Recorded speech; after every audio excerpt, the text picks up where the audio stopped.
Hello, my name is Margot Harper, and I should have known better than to open my door to family with secrets in their eyes. One suitcase, one smile, and she turned my inheritance into a battleground. The day she called my home ours, something inside me shifted. I didn't just lose a house, I nearly lost my sanity, and if it weren't for one camera and one neighbor, I might have lost far more than that. The first thing I noticed after Karina moved in was how easily she blended into spaces that weren't hers. She floated from room to room like smoke, curling into corners, slipping into routines without asking. At first, I thought it was just temporary. I mean, who doesn't need a little grace during a rough patch? Her marriage had fallen apart, so she said, and I was trying to be the bigger person. I told myself I was being generous, kind, but deep down, something itched. It was the way she talked to the neighbors that did it. Always cheerful, overly familiar, like she'd lived there for years. I just love it here, she gushed to Alma one morning, standing at the fence with a mug I didn't recognize. It's so peaceful now that I've settled in. Margot's been so sweet, letting me help with everything. Help with everything. That was new. I hadn't asked for help. I hadn't needed help.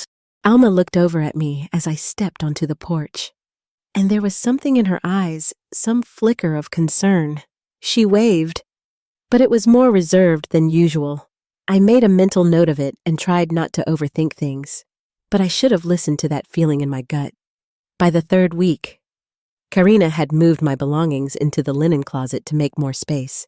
She began redecorating, saying the house needed a feminine touch, as if Grandma's lace curtains and handmade quilts weren't woman enough.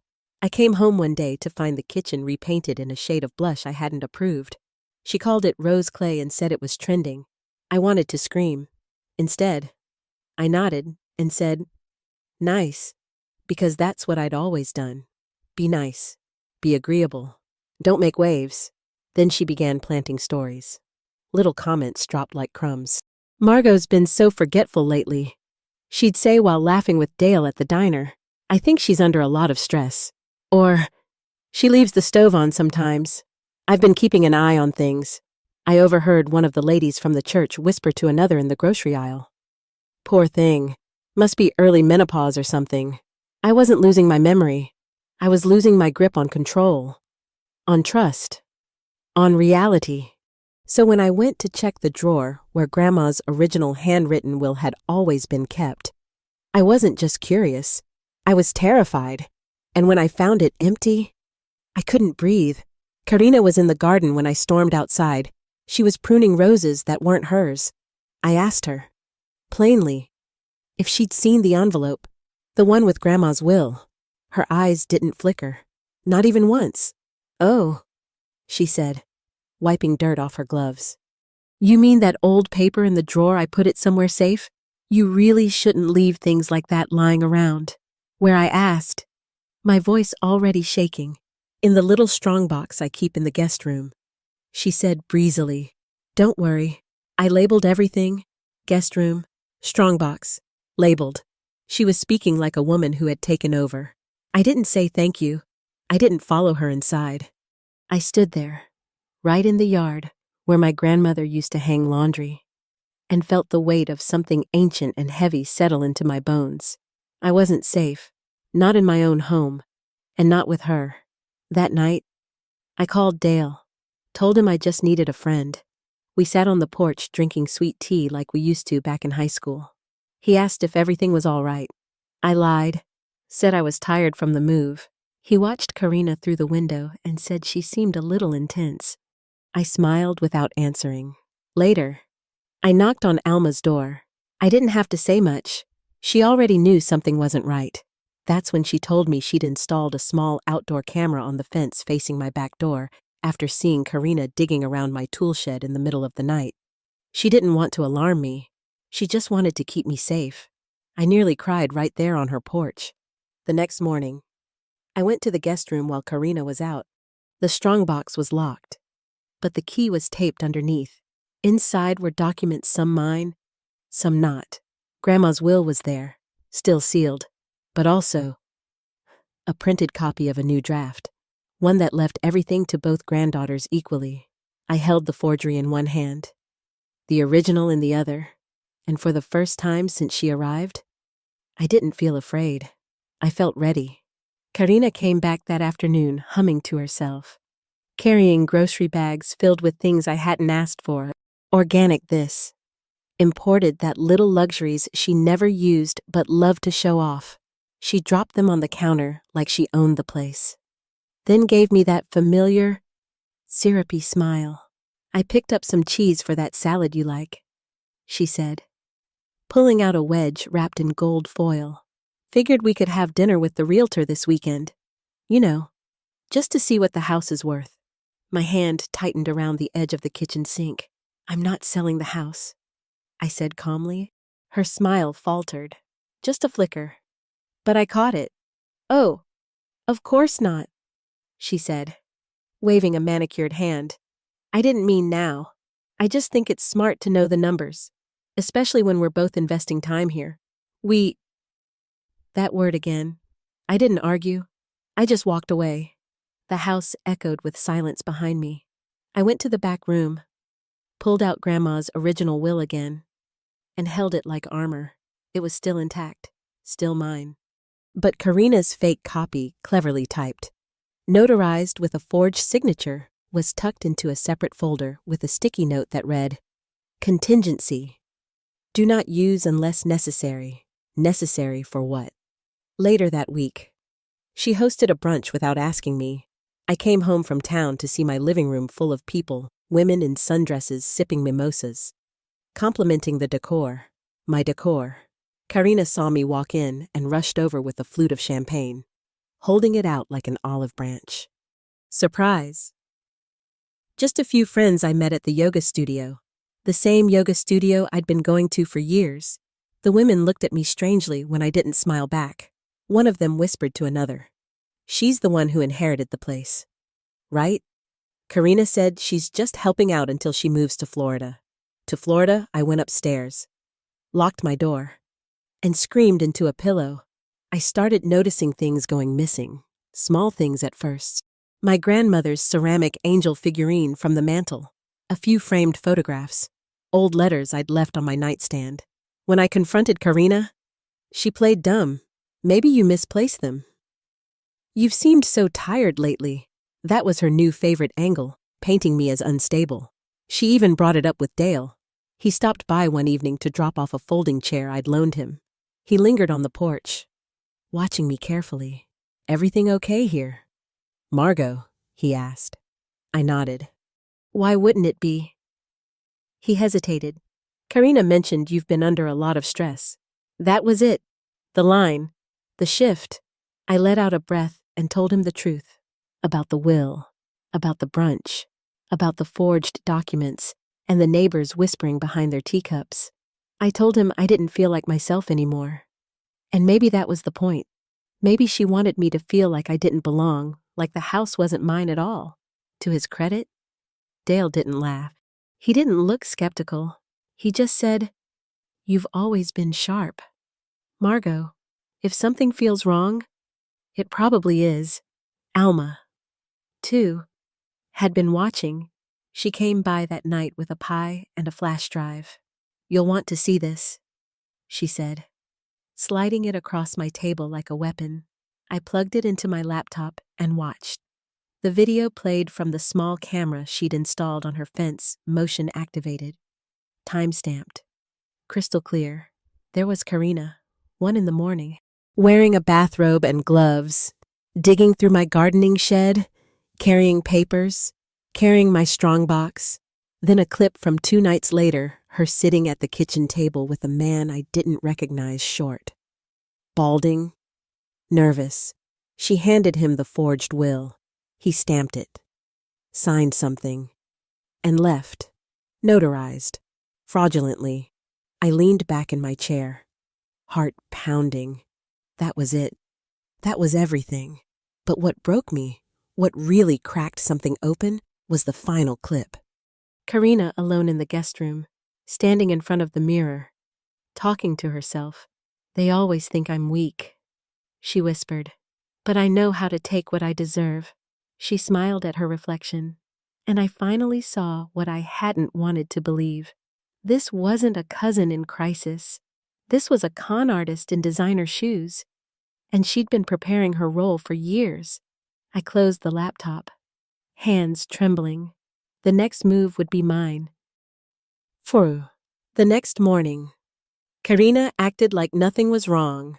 She pranced around the kitchen in one of Grandma's old aprons, humming like a housewife from a forgotten time, flipping pancakes on the skillet like she belonged there.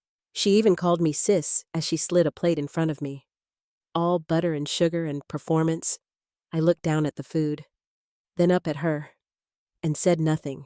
I couldn't eat, not after what I saw on that flash drive. Not after watching her speak to her reflection with that cold, hungry look in her eyes, like she'd already devoured me and was just waiting to pick her teeth clean. She chattered on as I sipped my coffee. Something about reupholstering the dining chairs and changing the porch light fixture. I smiled, nodded, played along. It wasn't the first time I'd worn a mask around her, but this time, I wore it like armor. Let her think I was still gullible. Let her believe she still had the upper hand. Because I had a plan now, Alma offered to hold on to the original will for safekeeping. And Dale quiet? Steady. Dale had already begun checking into the notary. Turns out he wasn't licensed in Georgia anymore. Hadn't been for 2 years, which meant that fancy little stamp Karina flashed around was as worthless as the lies she wrapped it in. But I didn't confront her. Not yet.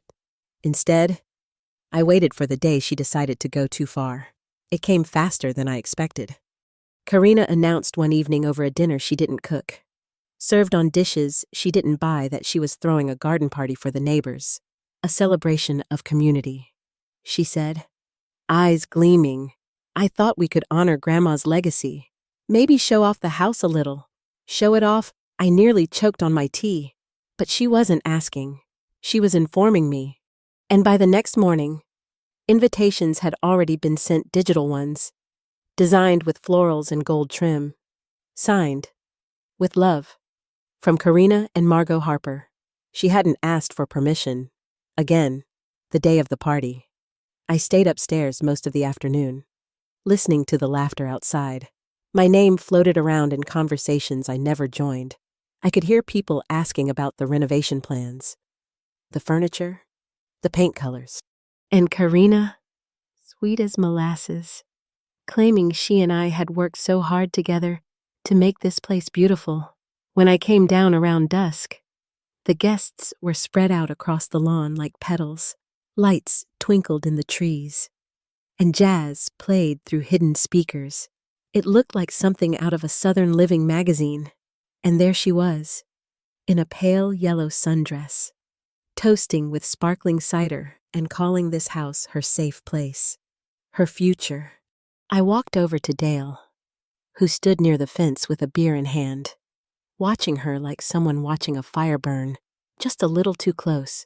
She's bold, he muttered. She's reckless, I replied. He nodded. You sure about this? I'd never been more certain. The moment came when Karina stepped onto the makeshift stage she'd set up near the hydrangeas, with all eyes on her. She smiled that pageant smile and raised her glass again. I just want to say thank you, she said, voice trembling like she was holding back tears. This house has meant so much to my family, to me, and I'm proud to say I'll be putting it on the market next month to make room for new memories. New beginnings, gasps, a few polite claps, a confused look from Alma, but I stepped forward, slowly, calmly, and said in a clear voice, that won't be happening. Everyone turned. I walked up to the stage and met Karina's wide, startled eyes. This house isn't for sale, I said, holding up an envelope, and it never will be, because this, I pulled out Grandma's handwritten, notarized will proves it was left to me. Me alone. She opened her mouth, but nothing came out. Dale stepped forward. We've also confirmed that the notary who signed your document isn't legally registered.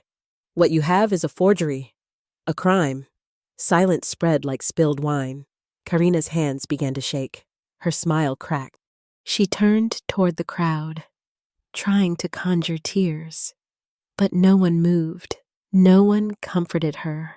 For the first time, she looked small, cornered, powerless, and for the first time, I felt free.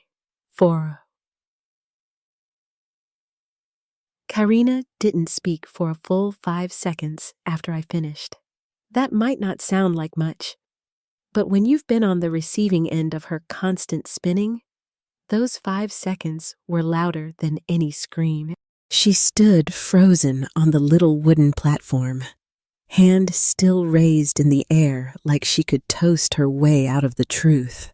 Her face twitched, first confusion, then disbelief, and finally that slow, creeping panic of someone who'd just been outplayed in a game they thought they'd rigged. Then she did what manipulators do best. She pivoted. "Oh, Margot," she said, voice trembling now, but not from tears. "I didn't know you felt so threatened." The crowd shifted uncomfortably. Some people turned to each other, confused. A few guests, mostly older women who had clutched their pearls when I produced the will, began whispering. "I never wanted to steal from you," she continued, stepping down toward me. "You were always the favorite, the golden girl. I just thought, maybe this could be ours, just for once. I could have a home that felt like mine." She reached out and placed a hand on my arm. Her nails were perfectly painted, but her fingers trembled slightly. "I forgive you," she whispered. That's when Dale stepped forward. "This isn't about forgiveness, Karina. This is about fraud, forging a legal document, passing it off as real, and attempting to profit from it. That's a felony in the state of Georgia." Her head whipped toward him like she'd only just remembered he was standing there. Her eyes went wide, then narrowed. "You're taking her side," she snapped. "I'm taking the side of the law," he said evenly. "And of the woman who's done nothing but try to rebuild her life while you were rewriting hers." A few people began to clap quietly. Not much, but enough to shift the tide of the moment. Karina's face crumpled for real this time. The kind of cry that comes not from guilt, but from losing.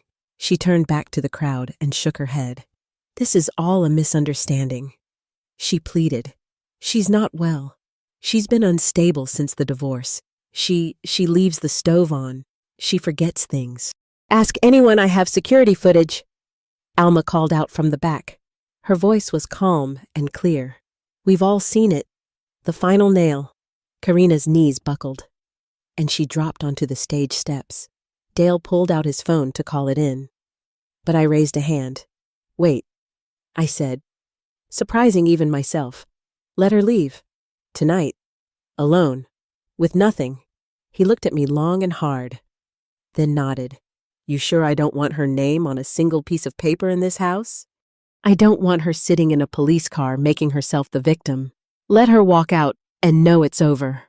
Karina stood slowly, rage simmering behind her teary expression. "You'll regret this," she hissed. I smiled, not for a second. She left that night with nothing but her phone and a tote bag. Didn't even ask for her suitcase. The party ended quietly after that. Guests filtered out with muttered apologies and awkward hugs. Some stayed behind to help clean up. Others avoided eye contact altogether. Alma hugged me at the door. "You were stronger than most people would have been," she said. "You waited, you planned, and you didn't let her take a single thing more than she already had." I didn't feel strong. I felt hollow. The next few days passed like fog. I kept expecting Karina to reappear on the porch, in my email inbox, maybe even on the news with some wild accusation. But she didn't. Dale assured me a formal report had been filed, and if she ever tried to challenge the will again, there'd be a paper trail and a sheriff's deputy waiting. I cleaned the house slowly. took down the decorations she'd hung, donated the throw pillows, dumped the trendy candles. I found one of Grandma's old quilts folded in the back of the linen closet and laid it across my bed like a shield. But the worst came late at night. I'd wake up sweating, hearing her voice whispering that word hours. Like it had been a spell. Then one morning, I opened the windows, and it was gone. The smell of her perfume, the tension in the floorboards, the weight in my chest. I made pancakes, just for me, and I didn't forget a single thing. A month passed. Then, too, the house grew quiet again. But not empty. It breathed differently now, steadier, lighter. I started hearing the creak of the porch swing as comfort again, not a reminder of something missing. I filled the kitchen with music while I cooked. Played old jazz records Grandma used to hum along with. I let the windows stay open past dusk. Nothing strange happened. No more mystery phone calls. No sudden knocks at the door. It was like Karina had been a storm. And now the air was clear again. I began painting again. Not just walls, but canvas real work. I set up an old easel in the sunroom and lost myself in color. The neighbors came by from time to time. Not with gossip, but with baskets of peaches, extra tomato plants, a pie or two. They didn't say much about what had happened. In a town like this, people show understanding through action, not words. And Dale? Well, he started coming around more often, sometimes just to check on me, other times with no excuse at all. He helped me fix the loose railing on the back steps, sat with me during those first long Sunday evenings when the quiet felt too wide. We didn't talk about Karina unless I brought her up. He knew better than to poke at a healing bruise. I didn't hear from her again. Not an email, not a letter. I found out later through Alma that she had left town within 24 hours of the party. Someone spotted her boarding a bus with no luggage. No one knew where she went. And honestly, I didn't care to ask. But one afternoon, just after the leaves started turning, I got a letter in the mail. No return address. Just my name. In handwriting I recognized. My stomach tightened as I opened it. It was a single page. No apology, no confession. Just one line, "You think you won." But I only ever wanted a place to belong. There was no signature, but it didn't need one.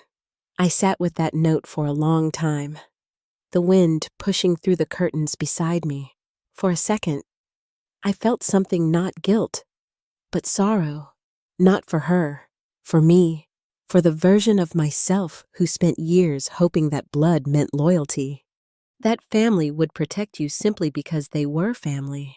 I mourned that belief the way you mourn a childhood pet quietly, with a mixture of pain and acceptance. The truth was, Karina didn't want a place to belong. She wanted control. She didn't want to share roots. She wanted to rip mine up and plant herself in my stead. And when I didn't let her, she called it betrayal. People like that will never understand that love without boundaries isn't love at all. It's servitude. I folded the letter, placed it in the old wooden jewelry box Grandma had left me, and shut the lid. That was where it would stay. The following week, I opened the house for a small gathering. Not a party, just a few neighbors. Dale, Alma, some of the local kids who wanted to paint pumpkins on the back porch. I made cider from scratch, hung fairy lights, and left the back door open just like Grandma used to do. The sound of laughter filled the cottage again. And this time, it was real. That night, as the last of the guests trickled out and the stars stretched themselves across the sky, I sat alone on the porch swing with a blanket wrapped around my shoulders. And for the first time in years, I felt at home. No more pretending, no more masks. Just me, the house, and the kind of peace that only comes after a long, hard fight you didn't want, but won anyway. And that swing, it creaked again in rhythm with the wind, but now it sounded like victory. Some wounds don't bleed, they whisper. They show up in the form of betrayal from those we once called family, and they test the very foundation of who we are.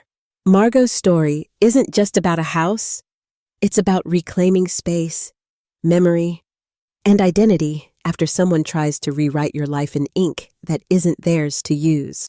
For those of us who've lived long enough to know that not every hand extended is offered in love, this story reminds us of something powerful. You are not obligated to set yourself on fire to keep others warm. Sometimes, the people who hurt us the most come with a shared last name, and choosing peace over proximity, truth over performance, that is not cruelty, it is survival, it is healing, it is freedom.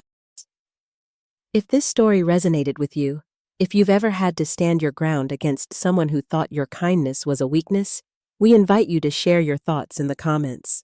We want to hear your voice, your stories, your strength. And if you believe in the power of choosing yourself, don't forget to like this video and subscribe to our channel. You're not alone, and your story matters too.